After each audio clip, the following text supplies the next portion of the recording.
fatherly advice. My name's Kelly. Today we're going to do a quick review of the Samsung Galaxy Z Fold 3. I'm really excited about this phone. I've had it a few weeks now. So far it's lived up to all of my expectations, but let's go ahead and get into it. Samsung offers this phone in three colors: Phantom Silver, Phantom Green, and Phantom Black, which I have shown here. Sort of a matte black finish on the back and the sides. It's really nice looking.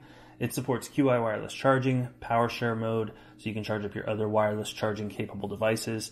It supports multitasking, it works with the S Pen, it's water resistant, and the main feature is the fold. It opens up into a larger tablet-sized screen on the inside, which is great for showing pictures, watching videos, multitasking. It really is a nice size screen and allows you to do sort of more two-handed operation. Bigger keyboards show up. Your apps will resize. It's really a nice feature. One of the main things I like about this phone is the overall look and feel of it as a phone when it's closed. The screen is actually a little narrower than a lot of the phones out there. It fits in your hand nicely. It's a little thicker than your normal phone. That's because of the fold option, obviously. But that doesn't really take away from the look and feel. Overall, it's very solid feeling. It's heavier than a lot of the phones that are out there. And the hinge itself, you can see this nice Samsung logo on the hinge.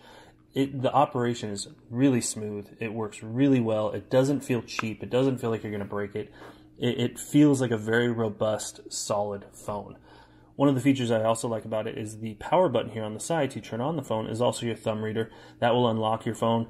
It's just really convenient. The last phone I had was the Samsung Galaxy S9 Plus. It was still on the back. It just didn't feel right. This is very intuitive. It's very easy to use, very easy to unlock. Overall, like I said, just a really robust feeling phone. Very nice. The things I don't like about it, there's no expandable memory, so you can't add an SD card to this phone. That's every phone on the market now, so that's not any big takeaway, but I do wish that they would bring back support for the SD cards. They do offer it in two storage options, 256 gig and the 512. The camera on this is also not as robust as the S21. It's a 12 megapixel camera where the S21 has a 64 megapixel camera. That said, the pictures look great, the videos look great. Last but not least, because it's a fold, because it has sort of a mechanical action to it, they really don't support a lot of cases. All the cases are really, really similar. Look, feel, style. They do have options out there, but they're all really similar. I do normally keep a case on this phone, and it's a two-piece case. It's a slim option, and the reason I did the slim option is it's got a clear cover for the front, so it protects your screen. And then on the back, being slim, you can still use your QI wireless charging. I did have another case that I was using that I really liked. A little bit different style. You can see it's kind of got a carbon fiber feel to it. It's actually a little bit thicker than the case that I'm using now. But you couldn't use the QI wireless charging, and that was a huge takeaway for me. So keep that in mind when you're buying this phone, that the case options, they are limited. You may want to check those out before you purchase.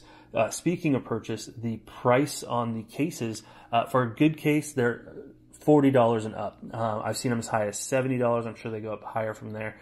That's for some of the name brand ones. On average, you're going to look at like $20 for a case.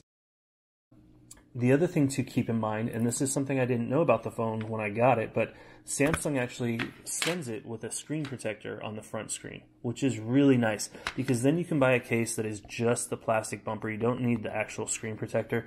The other case that I had here with the thing on the back, what do you call this? The pop socket on the back.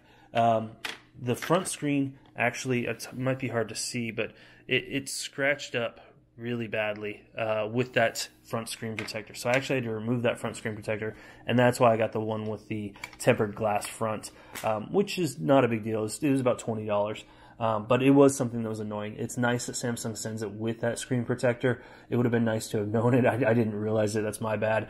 But yeah, keep that in mind when you're buying a case. Also, speaking about price, the price tag on this phone is MSRP is $1,800.